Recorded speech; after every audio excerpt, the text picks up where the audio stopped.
Welcome.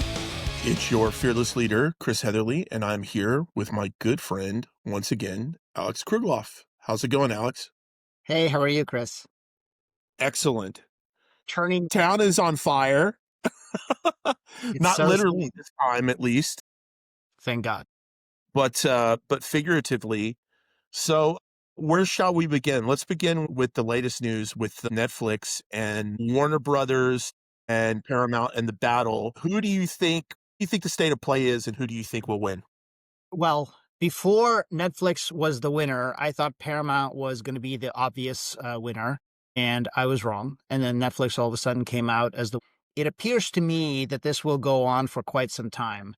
What's fascinating is if you look at the Warner Brothers stock price, what Wall Street seems to think is that the final purchase price in total will be significantly higher than $30 because Warner Brothers Discovery is trading at $30 now. So the implication is that what Wall Street thinks is that Paramount will revise its bid higher, which almost certainly is the case because it was signaled that way from David Ellison. He said this is not best and final, which is kind of a weird way of negotiating, but that's kind of what he said.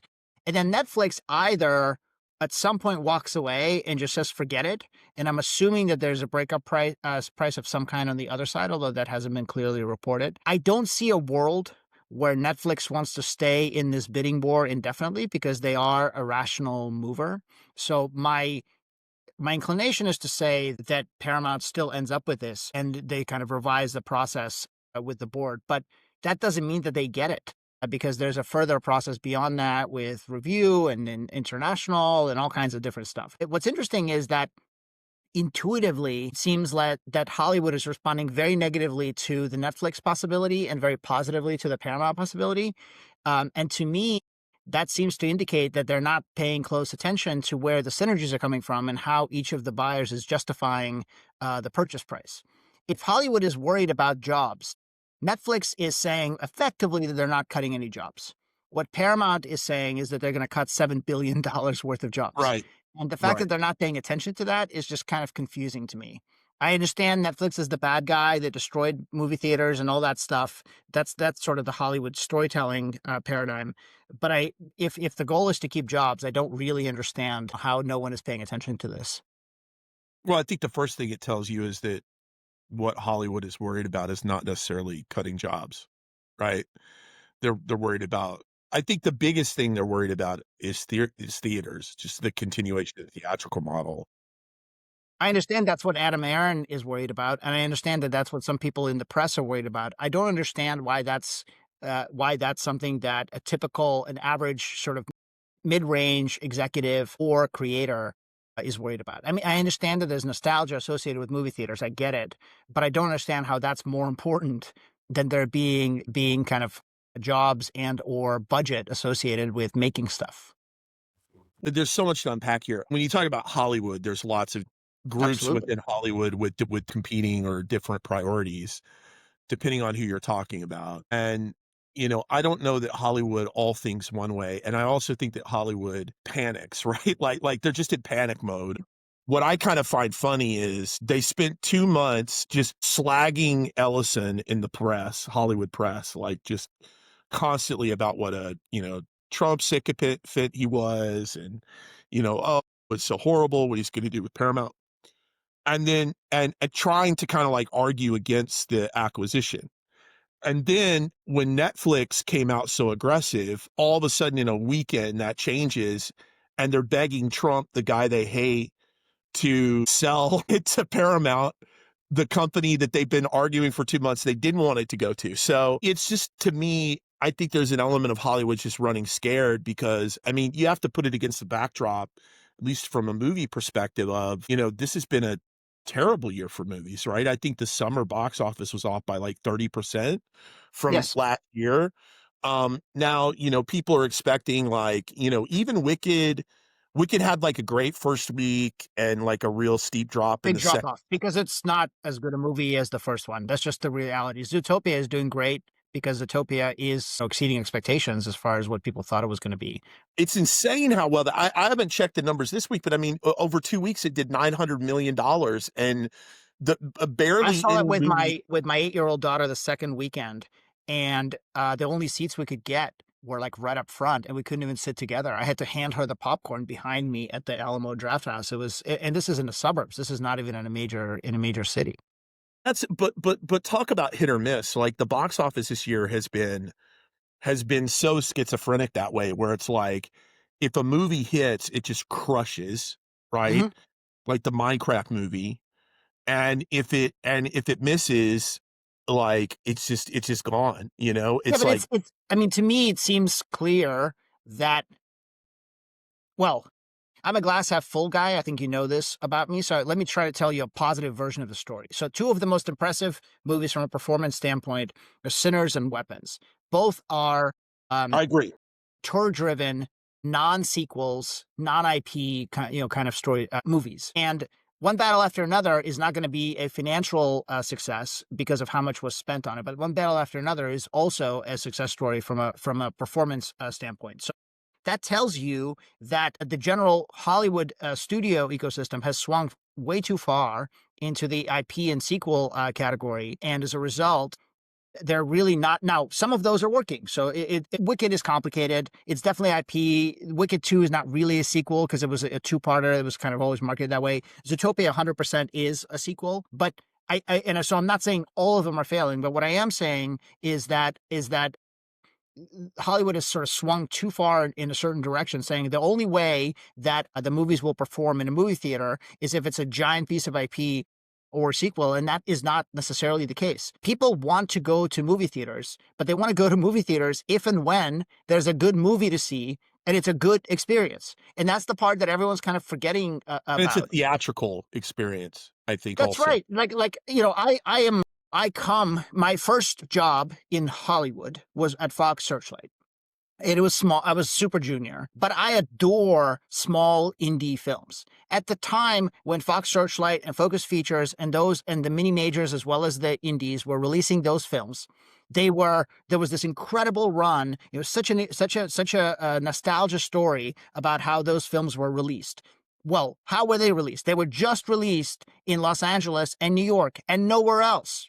And a tiny percentage of them ended up getting big enough, like Sideways or Napoleon Dynamite. They got big enough that they got a somewhat of a theatrical release. That still meant only like 800 screens. Compare that to releasing a Noah Baumbach movie on Netflix and how many people get to see it. Yes, it doesn't have the same marketing behind it. Yes, it doesn't have, the reviewer delight, and the brand doesn't carry for as long. But way more human beings get to see the movie. Isn't that a good thing? And oh, by the way, Noah makes money as opposed to the way the majority of these smaller indie films used to be released, where a tiny percentage of them did make money, but the vast majority of them, the filmmakers never got paid. And the investors never made any money. So I don't really understand the nostalgia that is associated with this whole movie theater going experience. And oh, by the way, a lot of these indie movie experiences, like I went to the Angelica in New York because I wanted to see a couple of the indie films that came out this year. It's a really bad experience. Like, it's not a nice theater. It's not fun. It's way more enjoyable to be sitting on the couch in my house and watching on my reasonably sized TV at home. So my perspective is that we have to be obsessed with the end consumer. And if the end consumer doesn't want to experience the thing that you are nostalgic for, that's on you, not on them. And not Well, on so I'm the opposite of that, because I'm a full nostalgia. I love movie theaters. I go to the movie theater almost every weekend. Was big into any movies during the 90s when they were huge. Like, I'm one of these people that's like, "No, save the theaters." So, part of my question for you is, we know that it's harder to get somebody out to go see an indie film that's original than it is to get somebody to go see a blockbuster film with IP that's a sequel, right? That's just assumed. But don't you think the windowing is part of the problem here? If that were the case, then wouldn't Formula One have performed very badly? It literally has Apple in the marketing. So if you have an Apple TV, why would you go see the Formula One movie in the theaters? If the logic is around windowing, you know it's going to be on Apple TV Plus very shortly, right? And that was not the case. It did really well in the theaters. I mean, everybody was happy with its performance. I don't want to talk about K-pop Demon Hunters because that was obviously a huge, huge, massive unprecedented hit, and then the movie release thing was like a more of a Was marketing later, stunt right? The afterward. So it sing does. along, yeah. I'm not going to count that one. But I think the windowing, like, look, the windowing is only there because the way it is, because the theater ecosystem is not working otherwise. It's not like somebody was just trying to be a jerk and that's why they made windowing that way. It's taken 15 years to get to windowing the way it was. Back when I was at Hulu, we were trying to pitch this concept of, well, let's put the movie on streaming right away, but let's put such a high price on it that, you're really asking the user, like, do you really want to spend the equivalent of taking the whole family and the babysitter and the popcorn, if we price it that way on day one, so let's call it $90, $120, something like that, then it's a fair comparison. That was kind of our perspective. So yes, the streamers are all about making the window shorter. They want that to happen, but just have to agree to it. The Yes. argument for cutting the window was it's too expensive to market these films twice, Twice. right? Because we have to market it once when it goes to the theaters. We have to market it a second time when it goes onto Blu-ray or the PVOD window. So let's collapse the windows so we can do one marketing campaign, not two, and we can cruise off our theatrical marketing. That was the idea, right? Mhm. And there were a lot of movies that fail in the first week or the second week, and they don't get a month run. They get pulled out of theaters because they're not bringing enough people in. So I think in those cases, it's really fair to say, you know, people aren't showing up to theaters for this. The theaters are pulling it, accelerate the window into home, right? But the But windows are usually designed in advance of that. I'll give you an example. There's a right, movie called Booksmart that was released by Annapurna. This is a few years old, and the movie was great. It was a hilarious two-girl kind of buddy comedy, a high school movie. It was the kind of movie that should have done amazing, but it didn't do well in the theaters through a combination of the release pattern and the way it was marketed. In an ideal universe, they would have accelerated the window and put it on Hulu, which is their SVOD partner, like immediately. And then if it would have instead, it ended up on Hulu, whatever it was, 6 months plus later. So by the time anybody saw it, and it just missed the buzz around it to the extent that there was a buzz, didn't work, even though it did great. I don't remember if the Rotten Tomato scores are good or not. We can look it up right now. I imagine they were because if you've seen the movie, you'd love it. And I've seen the movie like 5 times. My point is, like, that movie died, and it shouldn't have. It's now doing well because every one of the cast members in it has performed really well. So some people are just discovering it as a result of that. But that stuff is hard. I mean, and so, like, if you're spending money on marketing, you want to maximize the ROI on marketing. And if the theaters were flexible, I hear you. That would be an ideal solution, but they're not. well, I just checked on F1. It actually had a almost a 60-day run in theaters. Then it Mhm. went to so then it went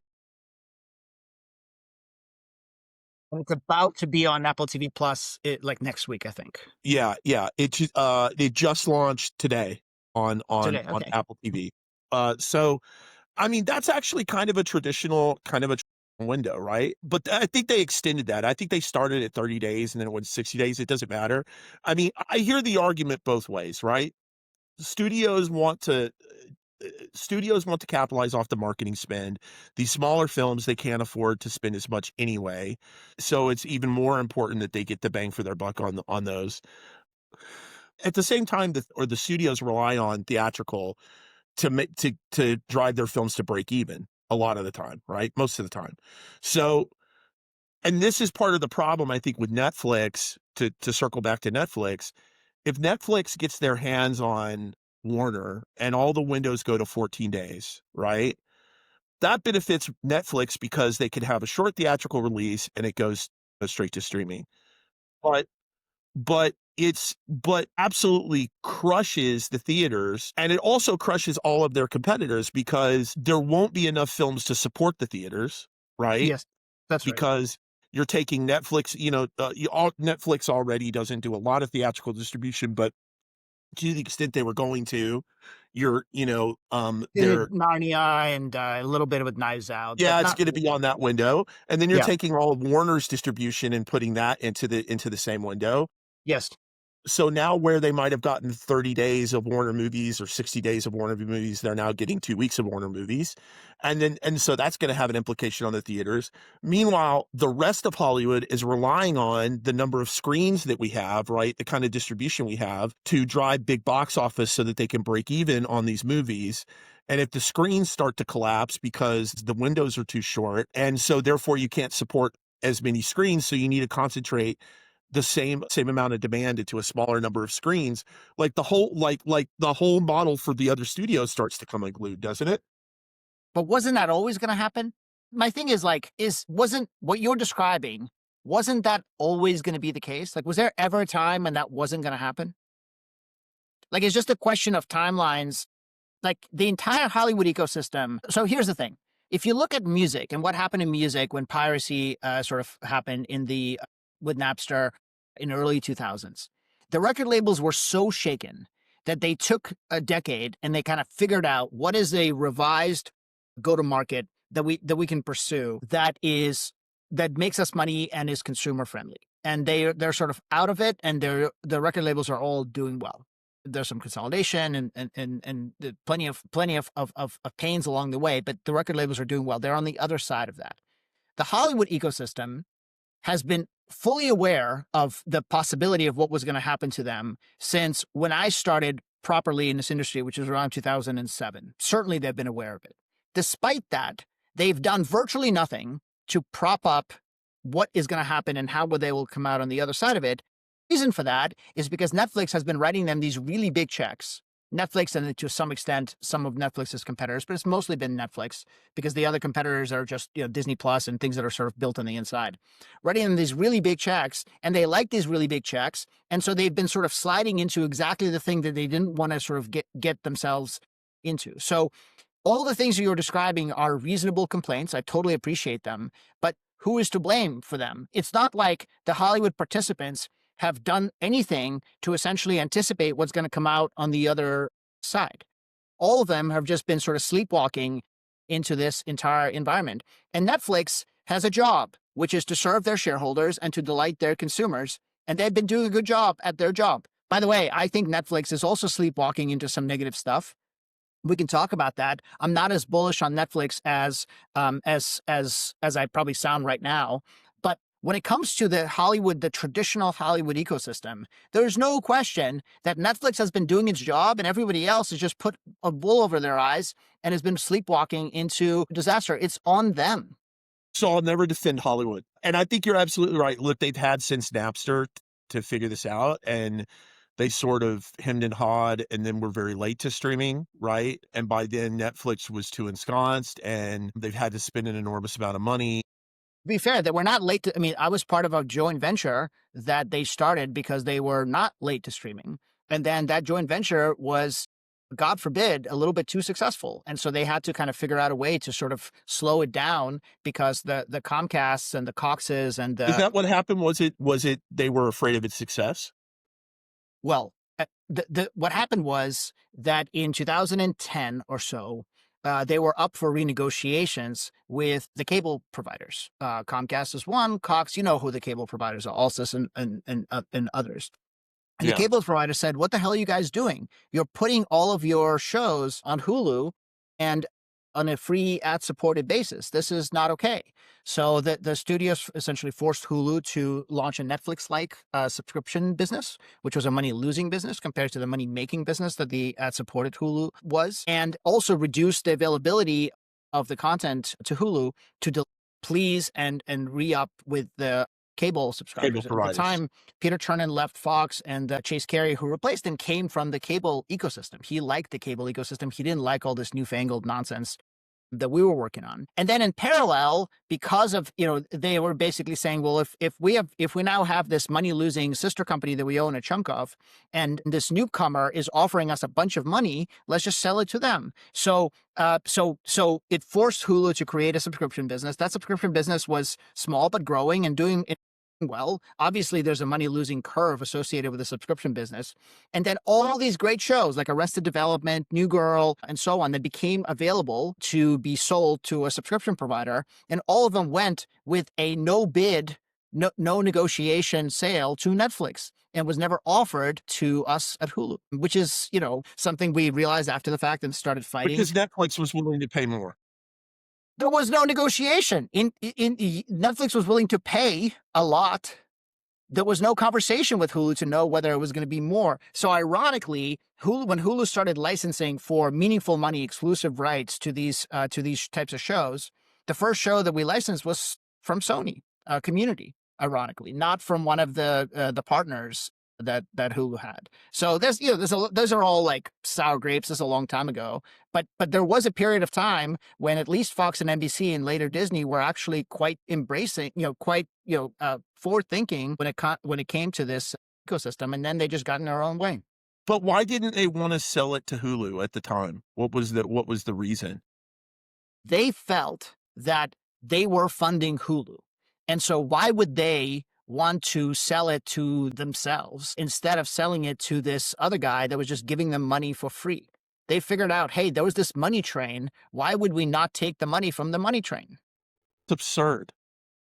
So That's you're paying to have a restaurant, right? But you're not willing to put the food in the restaurant because because the restaurant next door is willing to pay you for the food. Yeah, the But you're also analogy is the paying York for the Butcher. restaurant. Yeah, the analogy is there's a restaurant called Ibai in London. That's exactly this. So it's a restaurant that was opened by a well-known butcher who is a well-known provider of the world's best quality beef to buyers in Spain and London and all over. So they open up their own super high-end steakhouse. So the analogy would be that they would give lesser beef to their own unoperated steakhouse because they were trying to upsell the beef to third parties in a world of limited beef. That analogy that you were sort of alluding to is exactly what Fox and Disney did. NBC at the time was under consent decree, so they couldn't do anything. They just had to follow the rules of what the others were doing. So they undercut their own streaming service, Hulu, that they all co-owned, Yes. which they also hated that they were in a partnership together. That was the other thing, right? Yes. Is they didn't want it to be successful because then the other studios were sharing in the success. Then they wanted to have their own streaming platforms. So the Well, and JV structure, eventually Disney launched Disney Plus successfully. right? Although ironically, by then Disney owned 100% of Hulu and decided that instead of having Hulu be the technology provider, they will instead buy another company, BAM, Bam. from Major League Baseball, and do it on that platform. And then they gutted all of the technology that Hulu had built and forced Hulu to replace it with BAM. I'm not And not saying one way or because the Hulu other. didn't work, by the way, right? Say that again. Not because Hulu's technology didn't work. Again, I'm obviously a partisan Yeah. storyteller here. Felt that Hulu's technology and the Hulu executives felt that Hulu's technology was far superior to BAM's, not in live streaming. BAM was phenomenal in live streaming, but in streaming video. And then Hulu was forced to essentially stop all development and replace its entire technology stack with BAM's. And, Hulu's now officially folding into Disney Plus, but for probably the last 5 years, Hulu hasn't really been an independent go to consumer technology company. It's been effectively just like a skinned Disney Plus.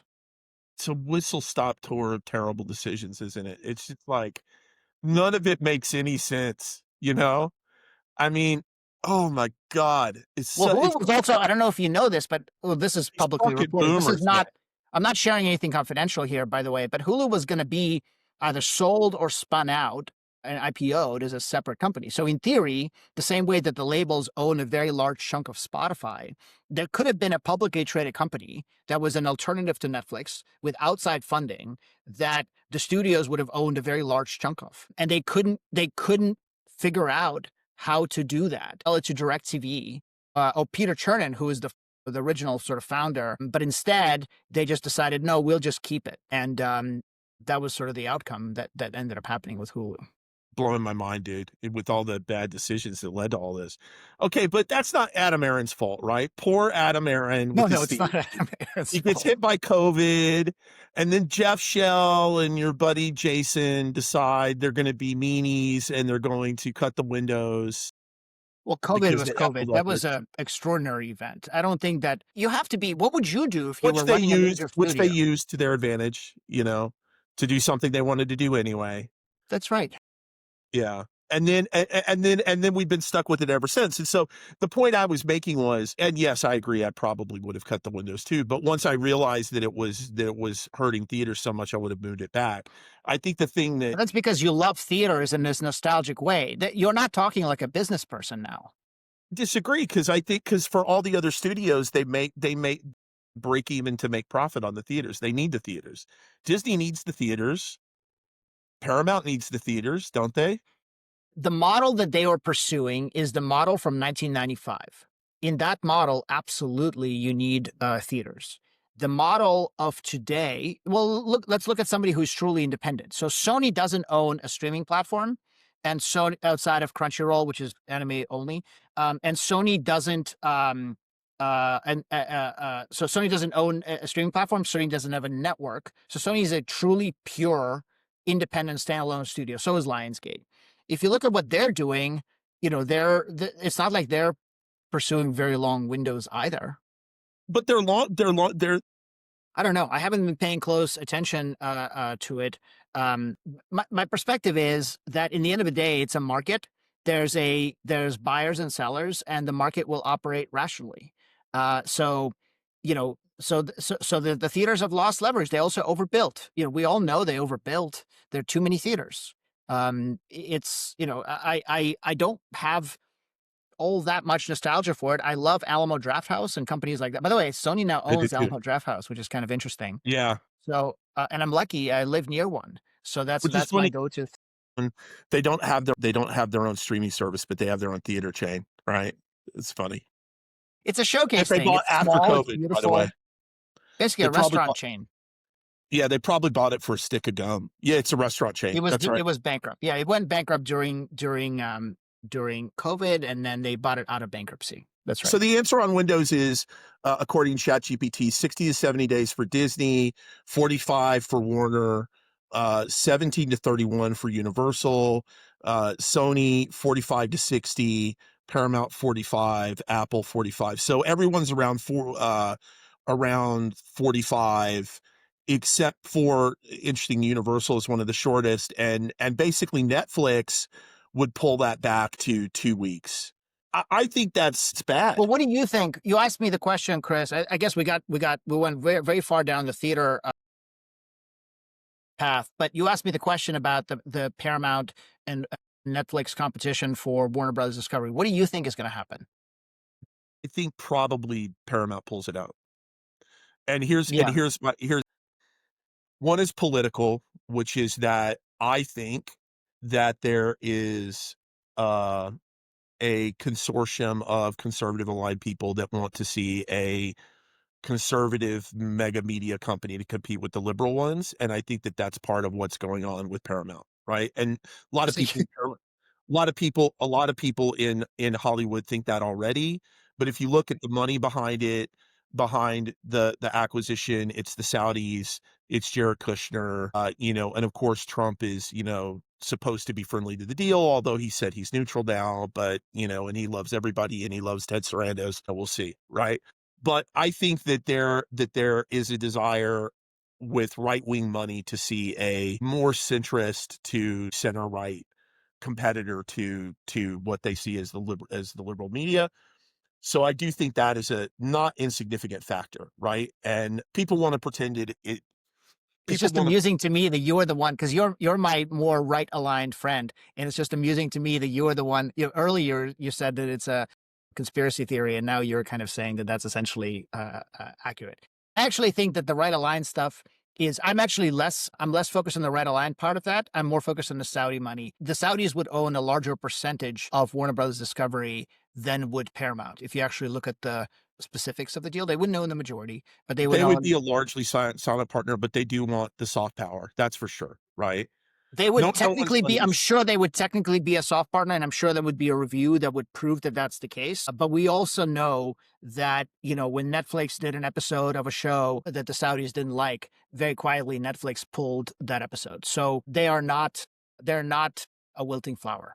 Yeah, there would be rules. It There would was an probably be excellent, I think for everything there's always a better version of an answer from South Park.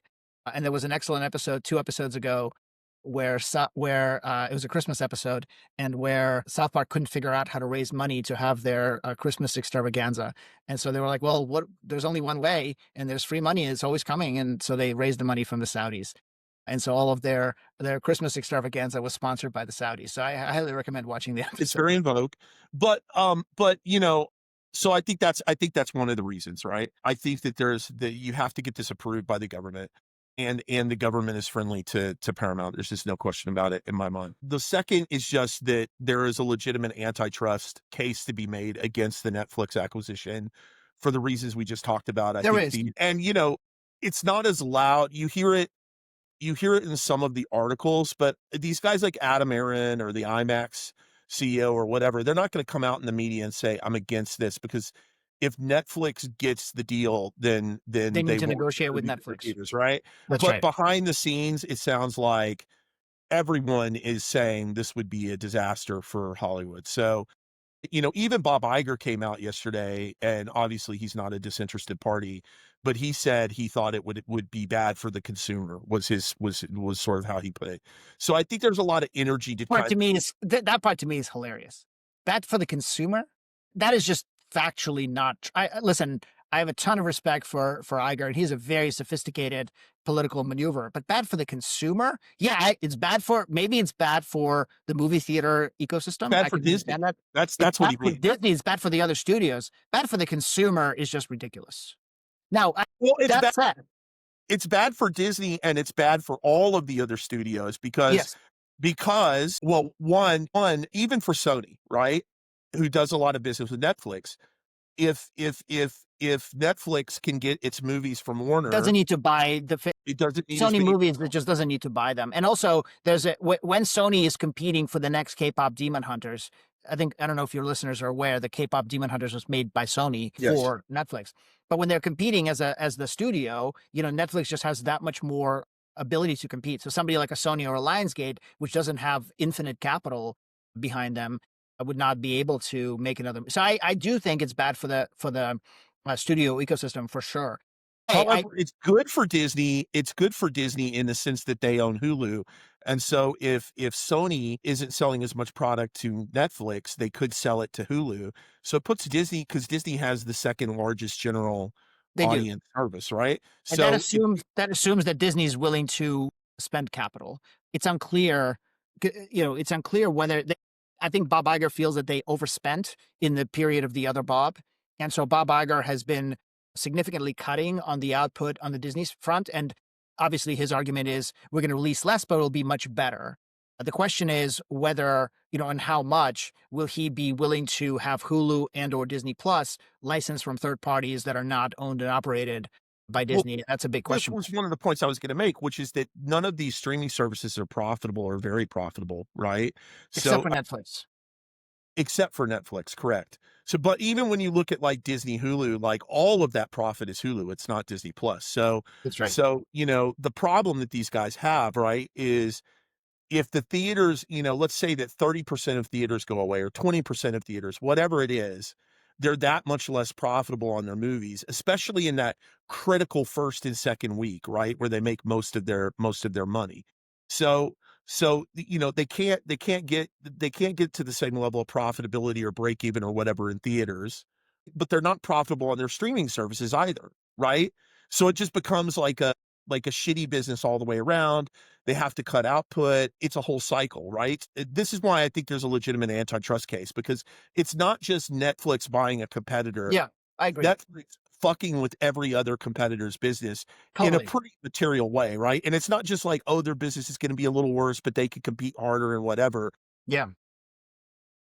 You're talking about like there used to be four legs on the stool, now there's like two, and you're talking about kicking out one, right? Yeah, so you're actually making an argument, ironically, that Lena Khan would make. Lena Khan would say that it's not about the consumer anymore. That was her argument that in the paper that she wrote when she was at Yale Law School against Amazon. Her argument is that it's not about the consumer; it's about the industry and like the buying power. So when Lena Khan won with the book licensing deal, where they prevented who was it, Simon and Schuster, from buying I can't remember who it was, but the argument that she made was that the writers were going to get paid less because there are fewer buyers of books in the book publishing market. And so what you're making is the Lena Khan argument, which I think is a reasonable argument. I don't disagree with it. By the way, I sound like I'm like an anti-Hollywood shill during the course of this conversation. So let me flip and make a different argument. So I am not advocating for tech to take over Hollywood. In fact, I think that it's the most remarkable achievement that Reed Hastings made is he said, I'm going to take a tech company and I'm going to keep that in Los Gatos, but then we're going to build a separate company that is really a full-on Hollywood company in every possible way. And we're going to put the most ardent fanatic about movies and comedy that there is, which is Ted Sarandos, in charge of that. So if you look at a lot of the traditional Hollywood companies, most of them are run by finance types and MBAs and business types. Netflix is actually run by a proper passionate storytelling guy. And so to call them a tech company, I think is a bit misleading. That said, by far the biggest company when it comes to consumption of content, by far, outside of China, is YouTube. And way bigger than Netflix and the entirety of the Hollywood ecosystem. And the problem with using algorithms to define what gets viewed is that the creators are not trying to make good stuff. They're trying to make stuff that will work well with the algorithms. Every Yeah. interview you hear with Mr. Beast, all he talks about is thumbnails and like the drops and the stuff that happens in the middle of a song. So that's the equivalent of like if the Skrillexes and all of those DJs, all they ever made was like the thing that specifically delighted a specific music algorithm rather than the consumer. So as a result, you're seeing just a lot of stuff that is more of the same. Every Instagram video is the same. Every YouTube video, that is like at the very top of the chart is the same. All the TikToks are basically the same. That's not good. That's not good for humanity. That's not good for the overall ecosystem. By the way, those platforms don't reject good stuff. They just optimize for sameness, and the creator ecosystem they create lean into sameness. That is not a good thing. And we're seeing some of that, by the way, starting to happen on Netflix. Netflix started out as like the art house indie ecosystem run by Sydney Holland, who's ironically now at Paramount. But eventually they transformed to being all things for all people and being more like cable. There's nothing wrong with that. The only question is, can they continue nurturing super high quality storytelling? And it's TBD. Right now, by far the best ecosystem for that, ironically, again, since I'm sort of making an anti-tech argument, is Apple. Apple has achieved HBO faster than Netflix has been able to achieve HBO. Pluribus is an incredible That show. is so wild what you just said is the two most Hollywood-like studios are the tech companies. And when you think about it, you're right. Zaslav is a money guy, Yep. right? So you got a weird situation where like the Hollywood studios are supposed to be the defenders of creators are actually run by suits. And not that anyone at that level isn't a suit, but Apple is making almost buying entirely on quality and prestige, right? Netflix does a fair amount of that because of Sopranos. That's a wild situation. Because Well, then, and the other thing is that if you look at the actual humans at Apple, you have Zach and Jamie, who come from Sony and have been creative executives that respond before they came to Apple. They were responsible for Breaking Bad and for The Shield and all these sort of properties. And then their core outside guy is Richard Plepler, who built HBO into the thing that it is. And by the way, speaking of on the creative side, if Netflix succeeds at acquiring Warner's, guess who's likely to be the leading creative voice there? It's going to be Casey Bloys, and they'll definitely keep him, right? Whereas that's not entirely clear as to what happens if Paramount brings him in. So by the way, to give David Ellison credit where credit is due, he was an aspiring filmmaker. He went to film school. He deeply, deeply loves movies. He is very passionate about movies. His sister loves movies that you and I love a little bit more, whereas he likes the big Tom Cruise style movies. But regardless, he and his sister both adore movies, and you got to give him credit for that. I don't think anybody should take that away. And by the way, his whole right wing thing, that's a new thing. That's not necessarily his I think he's a background. right wing guy. He's a Democrat. I mean, he's voted Well, for whether he's Democrat. a Democrat or not, his dad obviously is good friends with Trump. He's doing Yeah, politics very effectively. I don't think he's not Lachlan or Rupert. Like that's not his. He's not a right, news guy. That's not his thing. right, He just likes to right. make good movies that lots of people love. That's all. And they're That's not his as thing. right, and I don't think either one of them is or as right wing as the Murdochs ever were, right? But For well, the two Murdoch, the other Murdochs are actually pretty. liberal. It's a Yeah, big family. yeah, which is very funny. But something else you just said, I think is a really important point to get back to, which is really what this is about for Netflix is competing against YouTube, right? Because what they see For sure. is that there's always been this separation between kind of UGC content and Hollywood fare, professionally produced content. And, Mr. Beast started to push the upper limit of that, right? And even has pushed into Certainly with budgets, he is. yeah, with budgets. But by sinking all of his YouTube revenue back into what he was making. So he wasn't profitable on the YouTube side, he was profitable on consumer products, but it Yes. still was a model that worked for him. Nevertheless, what Netflix is looking at is, if you listen to Evan Shapiro, um, uh, He likes to be called Shapiro. So please. Shapiro. Oh, I'm Yeah, yeah. sorry, I didn't know He's that. he's Okay, from the Pennsylvania Shapiros, not the Shapiros. But yes, go on. Shapiros. So, but what he says is YouTube is TV now, He right? does say that. Yes. So if you believe that thesis, then Netflix is looking at YouTube and saying, hey, now that AI is coming along, like the content on Netflix is or on YouTube is going to get even more competitive with Netflix because you'll have higher production value. If you look at what's going on with like AI animation, for example, you could do stuff that looks better than some, hand-drawn anime already, right? So you're gonna have YouTube competing with Netflix in a very real way. TikTok already is. So that's who they see the competitors as, right? Not necessarily the other studios. The Absolutely. If you look at time spent, including on the TV. So I think you and I'm just making an assumption about you. I don't watch YouTube on my big screen TV, but YouTube is now, close to overtaking Netflix when it comes to living room consumption, not just mobile. But there's also fascinating case studies. Like if you take a look at, so Sony made both Comedians in Cars Driving Coffee and Cobra Cobra Kai. Kai. Cobra Kai was originally on Netflix, sorry, on YouTube, and the Comedians in Car was on Crackle, and then it was on YouTube. Didn't perform.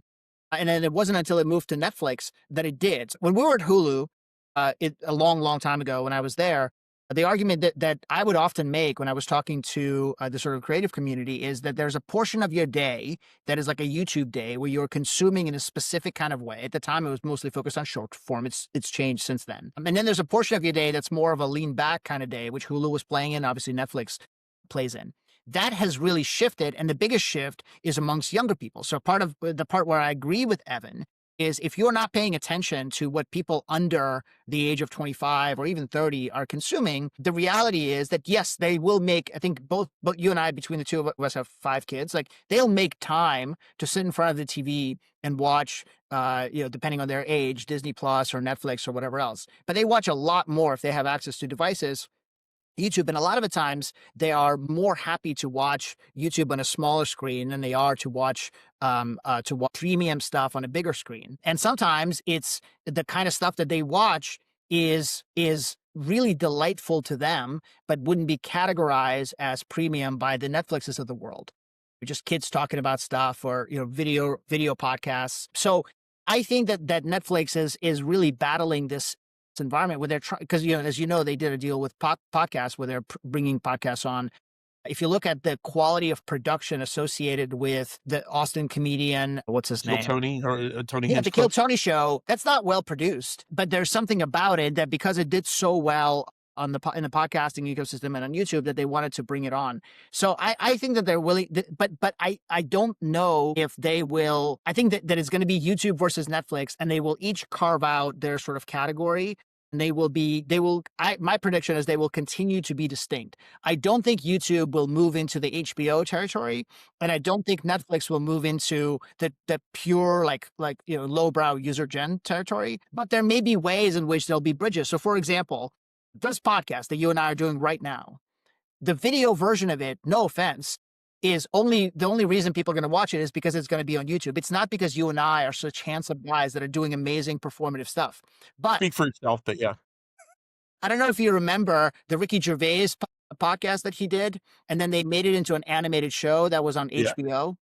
Yeah. And the reason it was good was because they were talking and they were, obviously funny and they're making fun of each other. But the animation was able to take the elements that they were talking about and create them into these incredible sort of stories. At the time, that was an expensive show to make, despite the fact that all the content was already pre-recorded. But today, you could make that, like literally today, you could probably make that for less than $20,000 an episode, using a company that I'm involved in, as well as like VO3 and platforms that are out there. So I think that there will be a lot of sort of bridging between. Yeah, Uh, I think there will be crossover. I think there will be AI animation studios and companies that were or that use animation to do in novel ways to do like what you're talking about, where, oh, it's a podcast or it's a talk show, but it's visualized in a different way, whatever. But there will be a canto of companies that are able to use AI to make content that like, hey, we'll try to sell it to Netflix, hope they buy it. If they don't buy it, then we'll put it on YouTube and it'll work both ways. Where right now, most shows that you would put on Netflix would never be profitable on YouTube. So you need a buyer, you need a premium, but broadcast. what's amazing is I remember having a conversation with somebody, and I won't sort of share the specific names, a decade ago, more than a decade ago. And that person was saying, well, why would Netflix want to continue buying food shows and real estate shows and, flipping house shows from the studios who are paying too much to make them, and then they're selling them at a premium. Netflix could just do it themselves. Fast forward in time, you look at some of those popular shows on Netflix. They are the Bravo style shows and the sort of the real estate type of shows where I think Sydney Holland would throw up in her mouth if she kind of watched them. But the reality is that they're fun to watch in the background. And if you actually look at the cost, Netflix makes them for less than Discovery makes them. So Netflix has figured out the cost component of it as well. Until of course the people become massive stars, and then the cost do sort of creep up a little bit. Selling Sunset is not a cheap show to make anymore, but it was when they first started. I predict that Netflix will premiere like what I described, which is an animated podcast where the animation is mostly done with AI, sooner rather than later. That said, I think that Netflix will not do a good job of doing cool things that are kind of next generation of storytelling, whether it's remixes or responses or they did Choose Your Own Adventure in the most basic way possible, and it's been years, and they've done nothing since. So they're just really not innovating when it comes to the technology part of things, which is why I don't think of them as a technology company anymore. Yeah, I think their capital, if they acquire Warner, is just going to go into the integration of Warner and stand. Because I mean, they're suddenly going to, have very expensive Game of Thrones series to produce, and all that DC series to produce, and all that other Yes. stuff. And they won't need to innovate on experience as much because they'll have brands. And I think that's probably where their focus will go. Although they'll continue to do some of that. There's a whole question of kind of what happens with Netflix's games initiative, Warner's games initiative. That's kind of a red herring for this conversation, but plays into the idea of like, does that become interactive TV or something? But so then the other big announcement this week was the Disney Sora AI deal, Yes, that's right. which I think was brilliant, but I'd love to get your take. Well, so there's a few components to that. One is that it was inevitable that the studios were going to work with the AI companies. It was a Right. question of when. And if you know this, but just for your listeners, back in 2005, I think, Viacom decided to get into a lawsuit with YouTube, and that lawsuit took so long that the judge who was in charge of it died of old age, and eventually they settled. And by the time they settled, Viacom just missed the entire kind of YouTube ecosystem, and in parallel, the Universals and the Warner Brothers and the Disneys of the world all ended up getting in business with YouTube in a meaningful way. Not that meaningful, but meaningful. It was inevitable. There was no question. So similarly, it has been inevitable since day one that that media companies, whether it's written word media, so news and publications, as well as video based media, we're going to get into business with the major AI companies. I'm actually not surprised that Disney was the first because in many ways, the way they structured this deal, if you look at it, to me, it looks almost exactly the way that they structured their deal with Epic on the gaming side, where they take a small share of the business and they do an unprecedented deal where they license their characters to be used in a reasonably unprecedented way within the environment, and they have an opportunity to learn from that. 3 years is a little longer than I would have assumed. I would have assumed that the deal would be like more like a year and then they revisit it. But I'm guessing is that Sam Altman remains just really good at deal making. And so when they negotiated the deal, he probably said, listen, if you're investing $1 billion, you might as well double down and make a real announcement associated with it. So I support it. I think it's smart. I think it's also smart for Bob Iger as he is nearing retirement and as he's getting, he's sort of I think it's brilliant for Bob Iger. yeah, because Wall Street is seeing bad news around Disney. Yes. He has failed utterly with Succession, both the first time and the second time. He's still not, showing great, sort of great success. He is thinking a lot about how he will be remembered. And what's interesting is that Michael Eisner, who had a very choppy and negative exit from Disney, is remembered quite fondly now that there's been some time that's passed. I think Bob will be remembered That's fondly. nostalgia. That's nostalgia. I mean, look, Eisner was very He bought an Eisner. NBC. He was really good with parks. He did a lot of stuff well. The end of it was not good. Yeah, the thing that's funny about Eisner is that Eisner and Iger are almost identical in the sense that they had great like first decades, and then like That's the right. last 5 or 6 years was like where But I things went. think Bob Iger will be remembered well. He's good looking. He's dapper. I think he's done a lot of good things. He has acquired incredible assets that will be definitional for Disney. Yeah, And I think that this investment, as well as the Epic investment, I think in the fullness of time, it will have been forward thinking, not sort of give giving them away credit for the both because I didn't think that Bob would make the Epic investment actually. Because I mean, look, the reason I left Disney was because they would not get behind games, and I thought that was short-sighted. And so and part of the other thing was they weren't doing anything on the streaming side. And I was like, where the fuck is this company going? Like, we bought Star Wars, we bought Marvel, everyone's fighting. We can't figure out the internet. I'm gonna go try something else, right? But so I give him credit for the Epic thing. I think the Sora thing is brilliant. First of all, I got to give credit to Sam Altman for getting Disney to give him $1 billion and their characters. That's the first time I've ever heard of That's right. that. Right? Normally the checks go in Well, the other that's how direction. Sam does things. I mean, I'm sure there's a fee. I'm sure that Disney gets a fee, but it's not $1 billion for the characters. Probably, but I think more importantly, Disney has a seat at the table. And the problem historically has been that Hollywood is like all the technical innovation happens outside of Hollywood and then it gets foisted on them, right? And the lawyers in Hollywood sit around and, dither about, like how they're going to fight it in court, which always winds up being unsuccessful because consumers adopt the technology faster than the courts can decide and they want it. And then even if you win the lawsuit, you wind up doing a deal, right? So So so when it comes to seat, I have a question for you, Chris. So you're saying seat at the table. That's really interesting to me because the most extreme analogy of seat at the table is the major record labels in the US and Spotify, where in Europe, Spotify grew tremendously and rapidly without the labels, and they were the licensors to them had no leverage. In the US, they took a really long time to launch because they couldn't launch without the labels. And then when the labels came in, they remain, to this day, they have a massive seat at the table and they basically capture 70% of Spotify's revenue and they still own a significant chunk of Spotify, though some of them have sold. So my question for you, Chris, is do you think that Sam Altman and whoever else are the sort of the relevant folks are going to actually listen to what Iger and them has to say. And a similar question is, let's imagine a universe in which New York Times settles their lawsuit that they currently have with OpenAI and basically also take an investment stake and do a similar deal. Do you think Sam Altman would listen to the Salzburgers and to Bob Iger as far as how he's building out OpenAI? Uh, I think if you look at how restricted ChatGPT and Sora already are, I would say that Sam is has been more responsive to. He's Take been down requests and all that. Sure. more provocative on one side, right?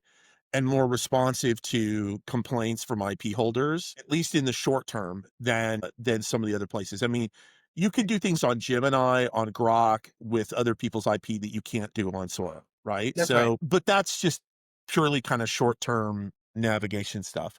I Right, think that's the until you get to a certain critical mass, right? That's obvious, right? He's just doing it because he has to until a certain scale. Yeah, but I think the benefit of collaboration for Disney, let me put it this way, is a couple fold. One is the AI thing is going to happen to them whether they like it or not. It's going to happen on the UGC front. So what's interesting is 2 days before they did that deal with Sora, they they sent a cease and desist to Google, Google. That's right. right? Kinda hilarious. Yeah. So they're not just saying, "Oh, we're embracing AI, everyone No, they can pick a AI." winner. Yeah, they're picking a They're winner. gonna they're gonna pick a partner, and the other guys cannot they're still suing, Midjourney. Midjourney or Runway, whoever it was, yeah. They're still suing, they sent a cease and desist to Google. So it's not just kind of like everybody can do whatever they want, right? So part of this it's a it's an offensive move, but it's also a defensive move, right? At the same time. I think this gives them an opportunity to learn about how to create content creation mechanisms and moderation mechanisms. And, the idea that they've kind of floated that like, oh, we'll put it on, Disney Plus as content for people to consume. Clearly they're going to do some kind of like vertical video, short form, you know, Created with Sora's help kinda thing. reels, TikTok type. They've been hinting at that for a while, and I think they're thinking they're going to feed AI content into that. And that's a way for them to learn and, put together like a moderation pipeline, put together a reward system where they probably pay people who create good content that goes onto the main service. That feels like a stretch. I would be shocked if they do that. If they so my gut says is they will really whitewash the output from AI and they will control it with their not just lawyers but also their creative community. I don't see a world where they open up to create a UGC ecosystem with AI. If they do that, I will be the first to say that that was a brilliant move and the right thing to have done. But I'm having a hard time picturing I them. thought that's what they said they were going to do. No, but I absolutely think that they will put AI as part of the production pipeline. What I'm saying is if they create like let's imagine a universe where you could watch an episode of Andor and then you could do your remix of it, or a response to a scene using AI, using an environment on their app and then publish it. That to me feels like something that they would not want to do, but maybe I'm wrong. Maybe I'm Thought that's what they underestimating are going to them. do. Maybe I misread it, but but You and I are both bullish. You and I are both AI. We're leaning into AI. I'm having a hard time picturing that the studio ecosystem would do that. Maybe I'm wrong. Again, maybe I'm I think they're gonna allow some UGC, and then they're gonna moderate it. And they already sort of went in this direction with what they did with, in Fortnite with Darth Vader, right? They did that event where Darth Vader where they had yes. AI voice Darth Vader, right? And he was powered by Gemini. There were times where he got out of bounds, but they did a lot of learning and were able to tune their model and blah, blah, blah. Now they have they can do it even better next time. So I do think that Disney will allow some UGC. I think they wanna try to figure out how to allow UGC within the platform. So I think that's one thing. The second thing is kind of more what you hinted at, which is the kind of more for their own professional content creation purposes. There was an article in the Wrap that came out earlier this year, like a month ago, about Disney had a guy who was overseeing their AI effort and then fired him. Um, Yes. and and and what it seemed that he was doing was trying to create their own model trained on their stuff, and it wasn't working, and basically they concluded that they needed to partner with a major, right? See, part of the thing is their own organic efforts to use AI for themselves has not worked, right? And so they want, to Yeah, partner. if Sam is willing to deploy a team, kind of a SWAT team to Disney Burbank and have them sort of sit with them and train them and coach them on that. I know that they have a head of media partnerships who's been sort of offering that to the studios and they will turn them down. That would be very interesting. I would also make the other, I don't mean to be sort of constantly talking about music, but the other deal that was a similar deal that's worth paying attention to is a deal that Warner Music Group did with Suno, a company they were suing, and then they turn around and they got into business with them instead. And if you listen to carefully to kind of how their record labels are talking about AI is that they think that there's a massive, massive incremental business that will come from their catalogs. And artists who are older, as well as the estates of artists who have passed away, will be able to generate significant incremental revenue by properly and in a thoughtful way licensing their IP to platforms like Suno, with proper credits and participation and revenue and all that kind of stuff. So there's a universe in which if Disney plays this right, not only would they be able to do user generated stuff and remixing and stuff like that on their platform, but more importantly, anytime that one of their characters is used, there could be a sort of a monetization associated with it, where almost like I don't mean to bring up crypto, but like one of the promises of crypto that never worked out, especially with NFTs, is that you could sort of trace ownership and participate in derivative rights that are associated throughout the life cycle of the product. The analogy there would be that if Leonardo da Vinci's family would still be participating in the resale of his art, that obviously doesn't happen today, but there's something there that could be very interesting that Disney could participate in. And in theory, that could be a much larger business than the traditional Hollywood business. I mean, there's a book out there that I recommend.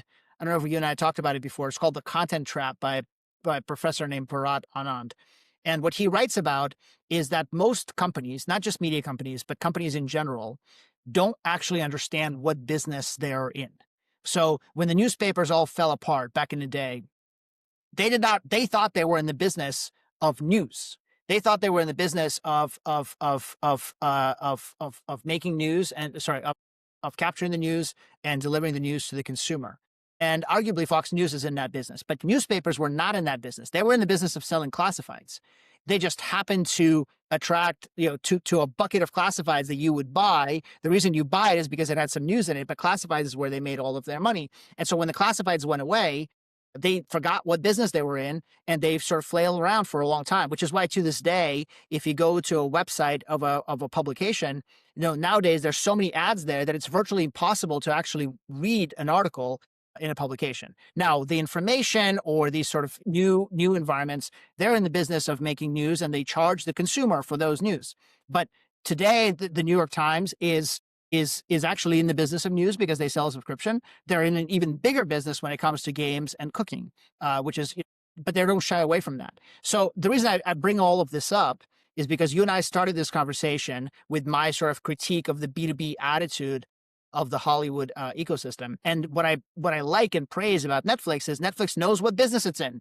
It's in the business of charging subscribers a monthly fee and getting those subscribers to not unsubscribe. Well, how do you do that? You offer them something that they like, and you keep them by continuing to offering something that they want to continue watching, right? That's the business they're in. The studio ecosystem has forgotten what business they're in, which is they're in B2B wholesale business. They sell to theaters and they sell to Netflix and they sell to cable companies, and then those guys bring their content direct to consumers. For a long time, the studios have just not realized what business they were in, and now they're kind of navigating that ecosystem. And this applies sort of across the board to a lot of the companies you and I are talking about.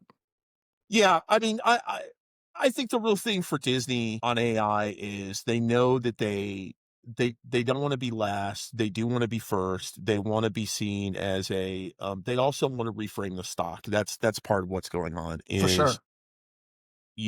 and I did some research on this yesterday, but, Disney has like a 17, PE ratio. Tech companies are valued at like 30, 40, you know? So, and if you look at Netflix, they're there. If you look at Sony, they're there because of PlayStation, right? So Disney, wants to get a higher multiple for their stock. They want to be seen as a growth stock, as a tech stock, and this is one of the ways to do that. It allows them to accelerate their AI efforts and have a story there about technology that's not just streaming. And, they have the same story on the Epic side, right? Now, Right. they're still Both are the private companies. Let's remember, both Epic and OpenAI are private companies. and they're both two of the more from an entertainment perspective, they're two of the More most impressive private companies. interesting pre-IPO companies, Yes, right? that's right. That now Disney only has $1 billion position in OpenAI, others have much larger positions. So it's not, going to, change the fate of the Disney stock as much just based on the shares of OpenAI when OpenAI goes public. But I would argue it's more the value of becoming an AI-enabled entertainment studio before other people back to Disney. That's really what they're hoping for, Well, right? especially if they can figure out a path that makes long-term sense, when it comes to their core business. I was just kind of chuckling to myself when you were talking about these stakes in Epic and OpenAI. What you really don't want to happen is what happened to Yahoo, where Yahoo bought a stake in Alibaba, and then it ended up that the stake in Alibaba was worth significantly more than the entirety of Yahoo's ecosystem. And eventually they split into Yahoo and just the Alibaba stake. And the Alibaba stake was very valuable, and everything else was basically de minimis. I don't think that will happen to Disney. I think Disney, the first time I was on this podcast, you and I talked about how there's real value in sort of IP ownership and having, incredible assets on that front. And that Disney is one of the few media companies that has actually thought about the consumer, because they've been in the parks business since the Disney parks experience is quite nice, especially if you compare it to other parks. They really pay attention. This Michael Eisner gets a lot of credit for that, by the way. He really paid it. Like, if you read Bob Iger's book, he talks about how Eisner would You know? walk. Well, Walt, but there was a period Yeah. between Walt and Michael that Yeah. was not so good. So anyway, I am bullish. I'm definitely more bullish on Disney than I am on other media companies. But it is a little bit, sad to realize that when it comes to new stuff that's being made, when it comes to content itself, I probably continue thinking what I said earlier, which is that, Apple and Netflix are more Hollywood in terms of how they think about storytelling than the traditional studios. And on the other side, there's the YouTubes of the world and the TikToks and the Instagrams of the world. And for them, content is like content, which you and I didn't grow up using the word content.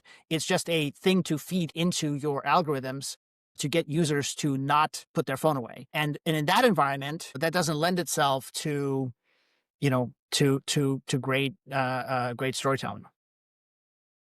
So but you'll still have the A24s, the new ones, you'll have these Yeah.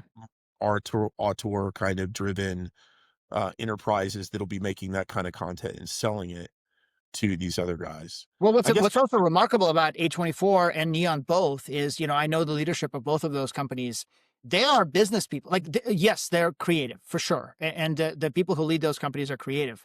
But they are each owned by private equity, and they have quarterly board meetings, and they're accountable to their performance. Like, I remember I had a conversation with one of the founders of A24 a long time ago about Ex Machina, which is a movie I loved. And I was telling him, I was just praising him to no end about how great that movie was. And he was visibly pained when I was doing that, because that movie almost destroyed the studio because they overspent and they didn't market it correctly. And even though, despite all the great reviews and everything else, it just didn't make money. So they're very, very focused on releasing films and paying for films in a way that generates significant revenue. So and they are responsible for, Uncut Gems and those incredible movies that are out there. So I give them a ton of praise for doing both. They're making great art, and they're generating returns for their shareholders.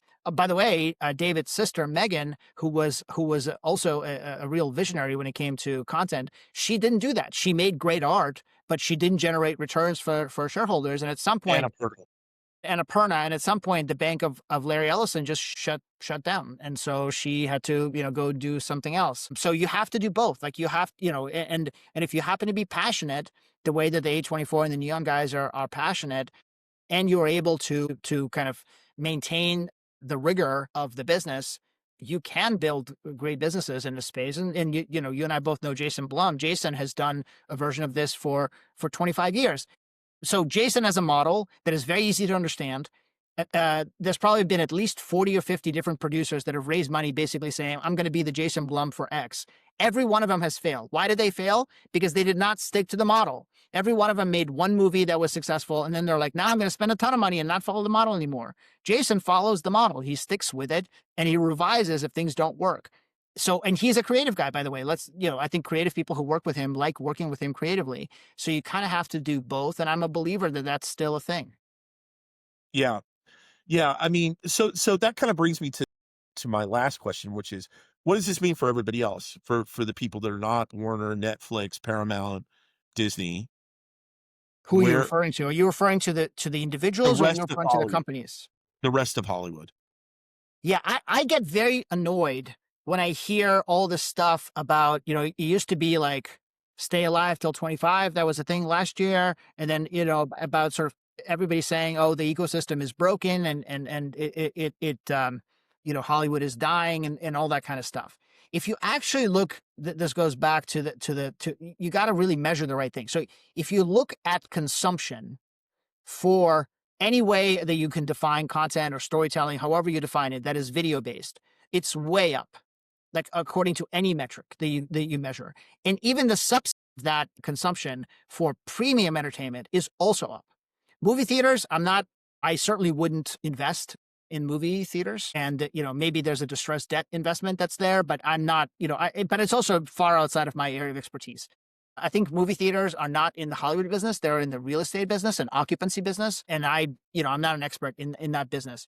But if you are a creative person, you have today more outlets than you had 20 years ago that could buy your stuff. There are fewer gatekeepers, and worst comes to worse, you have tools that are significantly cheaper than they've ever been to make amazing stuff and put it on a platform where you can actually monetize it, like YouTube.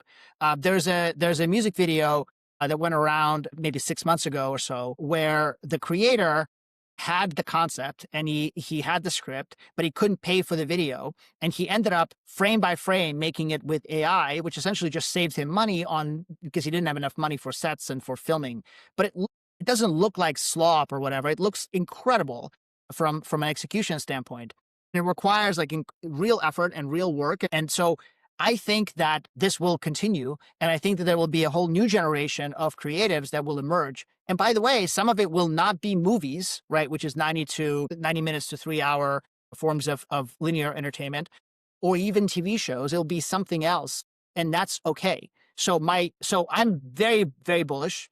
And my only asterisk to that is that the platforms, unfortunately, are not necessarily designed around like, a huge amount of sort of a jumble of creativity. It's all there, but it doesn't, the platforms are not designed for the most creative thing to pop. They're designed for the most formulaic thing to pop.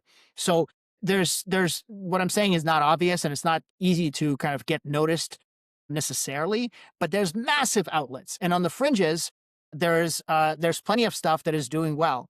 And lastly, if you look at anytime there's a movement in a certain direction, there is always a movement in the opposite direction that ends up getting engagement. So if people are dissatisfied with X, usually Y will emerge. That is the opposite of X, sometimes toxically, sometimes in a very, and that Y will get engagement unless it's not very good. So the quote unquote manosphere emerged in response to the Me Too movement and sort of the woke environment of the previous generation. And it picked up massive, massive engagement. I'm not saying it's a good thing or a bad thing. What I'm saying is that always happens. And so I'm not mournful for Hollywood, because I think that the ecosystem of lots and suits and big offices and fancy lunches, that I don't have nostalgia for that. I've never participated in Yeah, it, I don't have experienced nostalgia. it. It doesn't matter.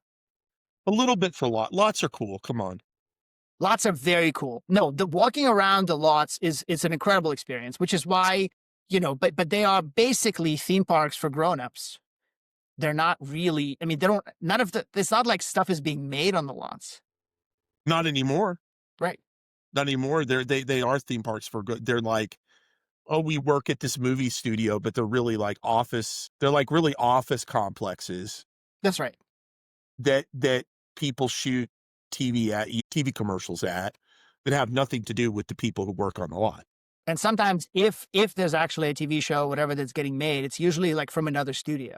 Like all the Sony Right. shows, I remember they were filming on studios, were filming on the Paramount lot for some reason. Yeah. So, okay, one last question. If I make you king of Hollywood, what do you do, king of Hollywood? I don't want to be king of Hollywood. But you are. What would I do? I would deeply study the model of good stuff that makes money, and I would try to figure out ways to repeat it. So the other day I was listening to a Somebody I really admire a great deal is Mark Duplass, Mark and Jay Duplass, the Duplass brothers. I've known them for a long time, and they, they made amazing movies. They've produced amazing movies.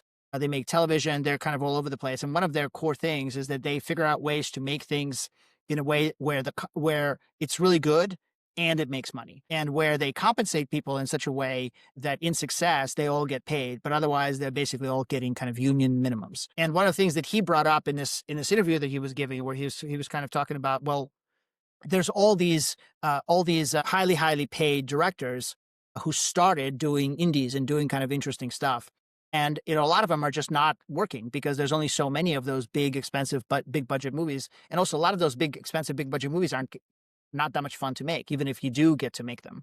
Somebody like Chloe Zhao, she does both. She does both the big ones and the. His point was, well, what if we just what if we just did a collective and we basically just got them all to agree to make movies that they really want to make for scale, and just get everyone else to work for scale. And then the collective would share in sort of the massive profits that would inevitably accrue if you had people like that working in your ecosystem. So that's not fully thought through, obviously. Also, I'm not particularly bullish on movies per se, but I think that there's a reset that needs to be made. And most of it is the unwinding of the both executive compensation package that are out there and the budgets that are Well, there's associated no with, question about that. yeah, Yeah. but also the budgets that are associated with filmmaking. If you reduce everything down to the core components that make it good, and then you make sure that the people who are making it, the hardworking people who are making it, including the gaffers and including the crews that are doing a lot of that literally heavy lifting associated with it, that they participate in the upside. That creates a much better and a much different Hollywood. And by the way, like, I predict that what I'm suggesting will happen. I predict that these collectives will emerge just the same way the United Artists emerged back in the Yeah, I was gonna say, when sounds a lot like United Artists to me. because they rebelled against the studio system, which was exploitative at the time. I think the system now is just leaving a lot of people out, and it's not good. It's not healthy. There's nothing sort of positive about it. And then the last thing that I would do is I would say that let's not worry about making movies and TV shows. Let's make the best stuff that we can make. Let's assume that consumption can happen in any sort of form factor.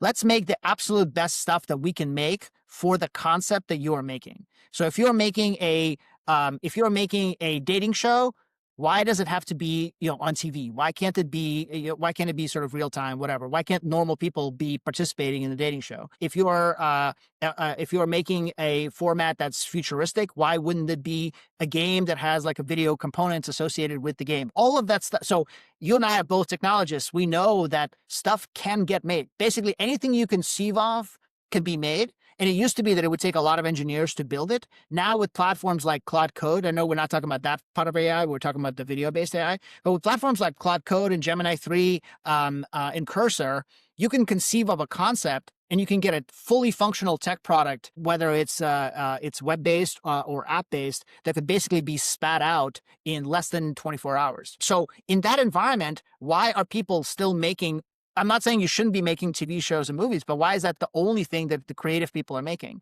And by the way, what's really happening is that there's basically no creative people under the age of 35. Name two movie stars that are not named Zendaya or Timothy Chalamet under the age of 30. Even, I mean, Sydney Sweeney and Glenn Powell have proven this year that they can't put butts in seats. Yeah, I mean, they are stars and they make a lot of money from perfume sales and from clothes and stuff like that. And I think that they will continue making stuff for a very long time, Glenn Powell and Sydney Sweeney. But to this day, you're seeing so many old people. And the reason you're seeing so many old people is because old people are the only ones watching the stuff that they're making. That's not healthy. That's not a good thing. For people, by the way, this is not meant to be. This is not meant to be a comment that I think that Meryl Streep should be making movies for the next 50 years. She's incredible. I love talking about this stuff, but mostly from the perspective of somebody who worked in the industry and who has this nostalgic affection for it and doesn't want to see the Walt Disney Company go away or doesn't want to see theaters go away or whatever. But when I think about like, what do I want to do with my time? Hmm. Like the part of entertainment that's more interesting to me is what you just talked about, which is new formats, new experiences, partially because that's how I'm wired and that's what I do, Right. if you're if you're Leonard Skinner, you play Sweet Home Alabama, right? But also because I just think that's where all the value creation opportunity is, right? And I think that there that creativity in Hollywood and entertainment has been too confined by traditional formats that aren't profitable anymore, right? And the entire world, how everything is made, consumed, distributed, it's all changed, but the formats haven't really changed other than, Right.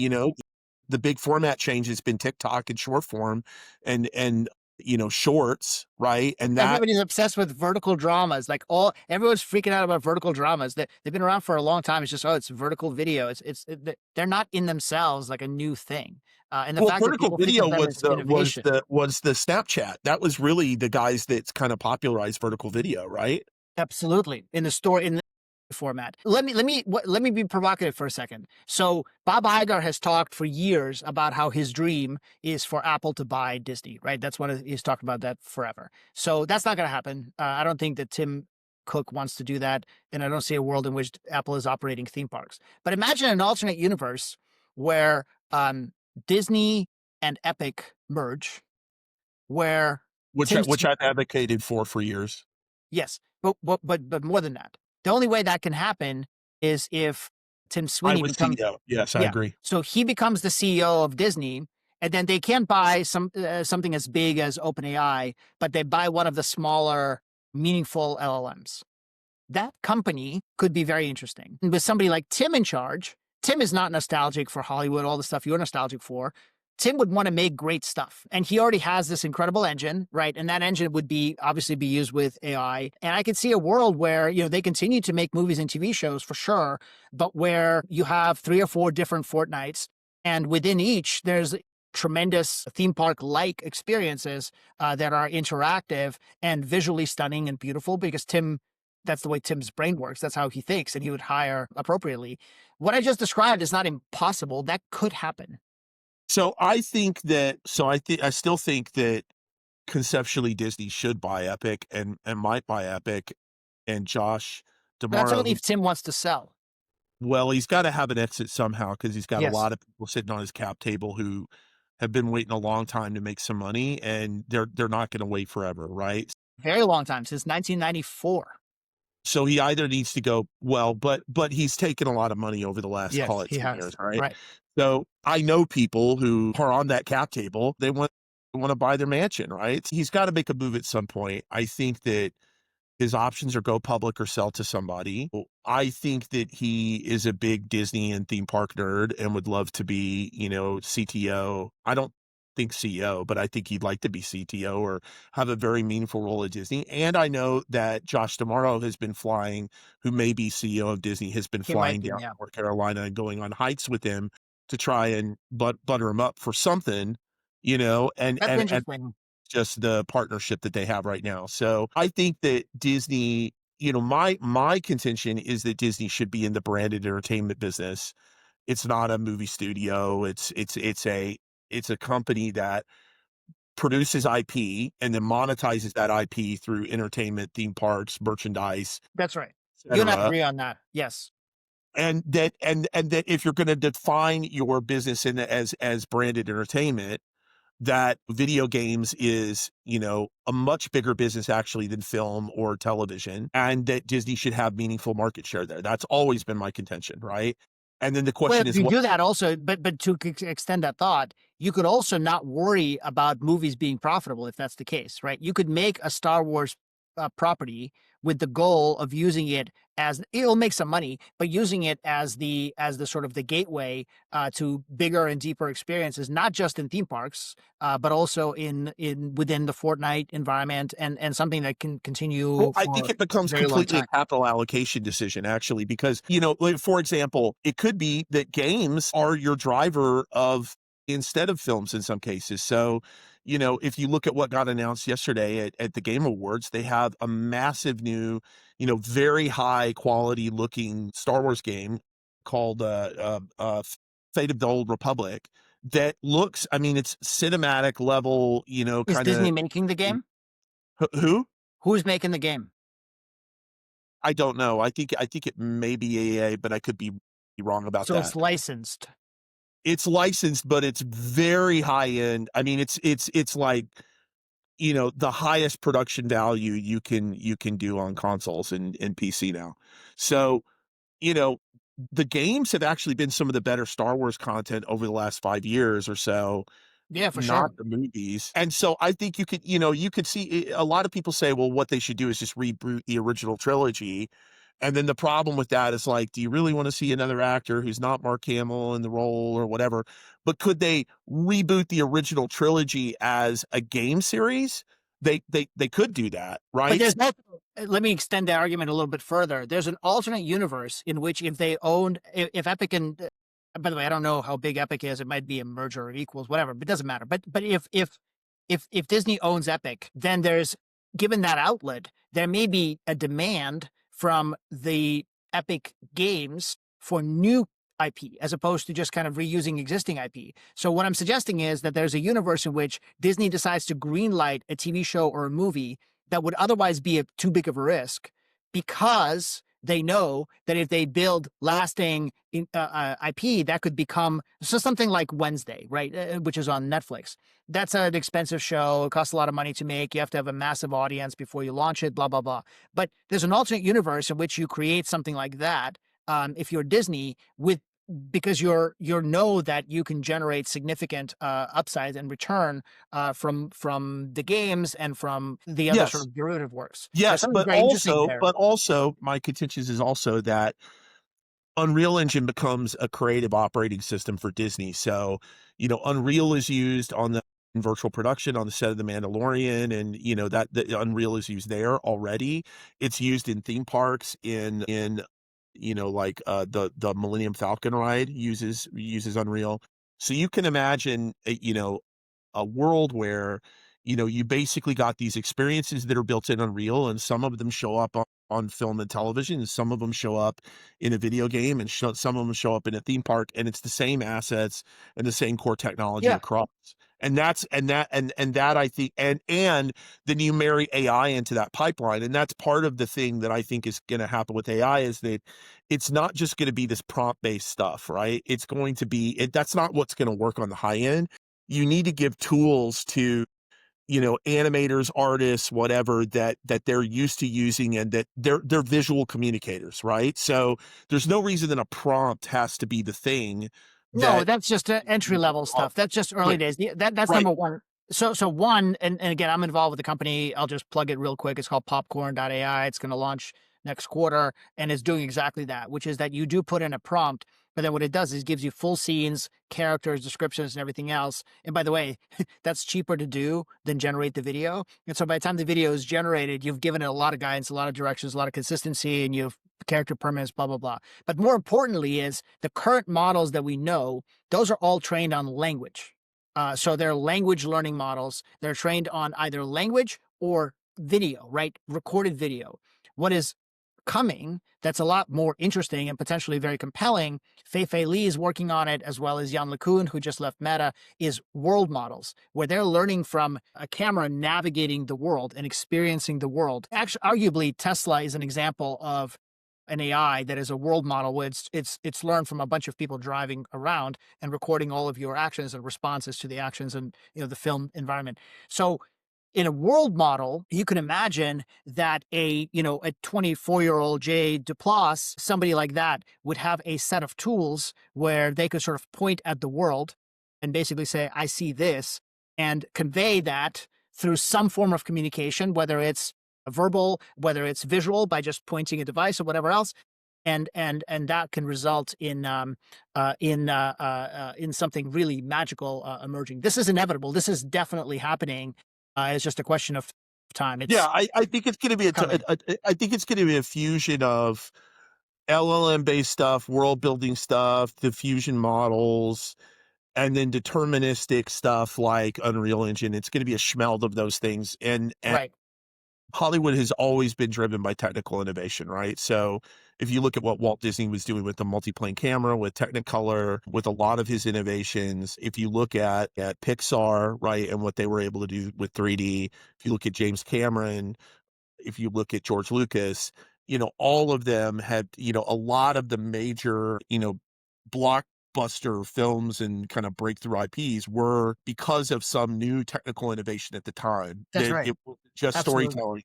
It was giving people a spectacle they had never seen before. And so I think that notion has been lost in Hollywood, that a lot of Hollywood has forgotten that lesson, and they think that the art of visual storytelling has been perfected, and we just need to use After Effects and make a bunch of content. And that's part of the reason that they've lost share to things like video games, right? And so I think that if you want to reinvigorate Hollywood, you have to have technology as a part of it, because what Hollywood is used to is the innovation happens on the outside and then it gets forced on them. And so really, the way to end this cycle is for Hollywood to become technical innovators again, and to be able to control more of their own destiny. And so that's part of the reason that I think the rationale for acquiring something like Epic, right? And acquiring just the technical mass of engineers to be able to do, because a bunch of streaming guys are not going to build, the content creation engine, right? You need people that know how to be content creation tools. And so even if, Unreal Engine is not the solution to everything and you need to incorporate AI into it and whatever, I would much rather trust the Epic team to do that than the Disney team today, right? Well, yeah, Epic has Google level, Meta level, Microsoft level engineers, right? It's one of the few companies for sure. that a Hollywood entity can acquire. So I actually very much think that path is the right path for Disney, but it's not going to happen until they get a new CEO. You know. Well, I will say one more thing just to throw a wrench in this, just to make it interesting.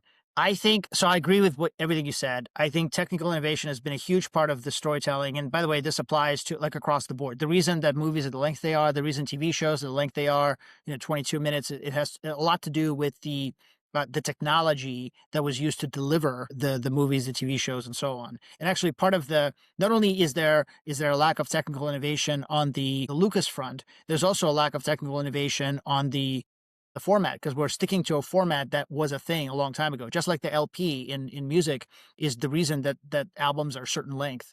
It's nothing more than that, but we're still sort of sticking to that environment, that ecosystem. The only thing that I would say that's slightly different from what you said is there was what you implied. You didn't say it this way, but what you implied is that technical innovation is about sort of stunning quality stuff. And I think that there's an alternate universe of technical innovation that is around the types of engagement that the end consumer can Mhm. have with the content and with the storytelling. So what was truly groundbreaking around TikTok is not the fact. Yes, so one of it was the algorithm. So the fact that things were recommended to you based on what TikTok thinks you will like, rather than purely based on who you follow or whatever else.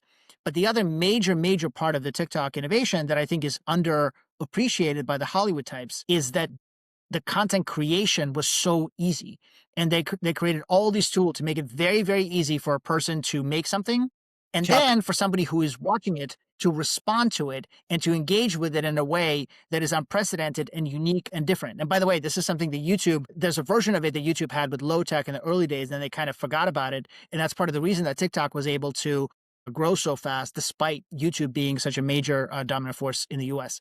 What I'm getting at is that there's an alternate type of innovation where the pixels on the screen is not what measures quality, but the magic of the user experience is what quality, which is why you and I would both agree that there are some amazing, expensive, stunning AAA video games. But then there are also games that are super easy to play, that require no visual fidelity, but that are tremendously innovative because some creative person sort of came up with it. So I would just say that they need to lean into both. And recently they haven't been leaning into either.